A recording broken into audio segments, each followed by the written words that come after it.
രാത്രിയിൽ സുഖമായി ഉറങ്ങുന്നതിനിടയിൽ പെട്ടെന്ന് കാലിലെ മസിൽ കഠിനമായി വലിഞ്ഞു മുറുകുക, അല്ലെങ്കിൽ വൈകുന്നേരമാകുമ്പോൾ കാലുകളിലും കണങ്കാലുകളിലും അസാധാരണമായി നീര് വന്ന് വീർക്കുക എന്നത് നമ്മളിൽ പലരും ദിവസേന അനുഭവിക്കുന്ന ഒന്നാണ്.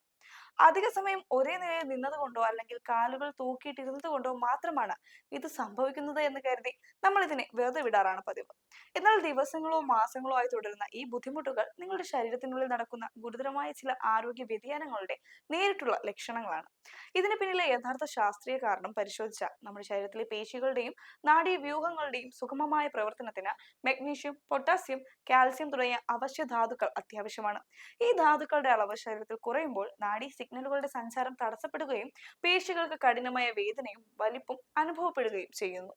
ഇതിനോടൊപ്പം തന്നെ ദീർഘനേരം ഒരേ ഇരിപ്പിരിക്കുമ്പോഴും നിൽക്കുമ്പോഴും നമ്മുടെ ശരീരത്തിലെ രക്തചംക്രമണം മന്ദഗതിയിലാവുകയും രക്തക്കുഴലുകളിൽ നിന്ന് ദ്രാവകം ചുറ്റുമുള്ള കാലുകൾ ഒലിച്ചിറങ്ങി അടിഞ്ഞുകൂടാൻ തുടങ്ങുകയും ചെയ്യുന്നു.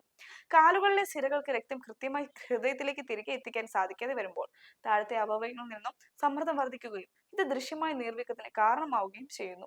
ഇത്തരം അവസ്ഥകൾ തുടക്കത്തിലേ ശ്രദ്ധിക്കാതിരുന്നാൽ അത് നിസ്സാരമായ ഒരു അസ്വസ്ഥതയിൽ നിന്നും മാറി വിട്ടുമാറാത്ത വേദനയിലേക്കും ശരീരത്തിന്റെ സ്വാഭാവിക ഊർജ്ജനില പൂർണ്ണമായും ഇല്ലാതാകുന്നതിലേക്കും നയിക്കും. ശരീരത്തിൽ ഉണ്ടാകുന്ന കടുത്ത നിർജ്ജലീകരണവും പേശികളുടെ സങ്കോചവും ദീർഘകാലാടിസ്ഥാനത്തിൽ സിരകളുടെ സ്ഥിരമായ വൈകല്യങ്ങൾക്കോ അല്ലെങ്കിൽ രക്തം കട്ടപിടിക്കുന്നത് പോലെയുള്ള സങ്കീർണമായ ഹൃദയ സംബന്ധമായ പ്രശ്നങ്ങളുടെ മുന്നറിയിപ്പായിട്ടും മാറാറുണ്ട്. ഈ പ്രശ്നങ്ങളെ പൂർണ്ണമായി മാറ്റിയെടുക്കാൻ ചിലവില്ലാത്ത ചില പ്രകൃതിദത്തമായ ജീവിതശൈലി മാറ്റങ്ങളിലൂടെ നമുക്ക് സാധിക്കും. ദിവസവും കൃത്യമായ അളവിൽ വെള്ളം കുടിക്കുക എന്നതും ധാതുക്കൾ അടങ്ങിയ സമീകൃത ആഹാരം ശീലമാക്കുക എന്നതുമാണ് ഏറ്റവും പ്രധാനം. ദീർഘനേരം കാലുകൾ തൂക്കിയിട്ടിരിക്കുന്നത് പൂർണ്ണമായും ഒഴിവാക്കുകയും ദിവസവും കുറഞ്ഞത് 1 മണിക്കൂറെങ്കിലും നടക്കാൻ ശ്രമിക്കുകയും വേണം. ഇടവേളകളിൽ കാലുകൾ അല്പം ഉയർത്തി വെച്ച് വിശ്രമിക്കുന്നതും ഇറുക്കി പിടിച്ച സോക്സുകളോ ചെരുപ്പുകളോ ധരിക്കാതിരിക്കുന്നതും കാലുകളിലെ രക്തയോട്ടം വർദ്ധിപ്പിക്കാൻ സഹായിക്കും. അമിതഭാരമുണ്ടെങ്കിൽ അത് നിയന്ത്രിക്കാനും ശ്രദ്ധിക്കേണ്ടതുണ്ട്.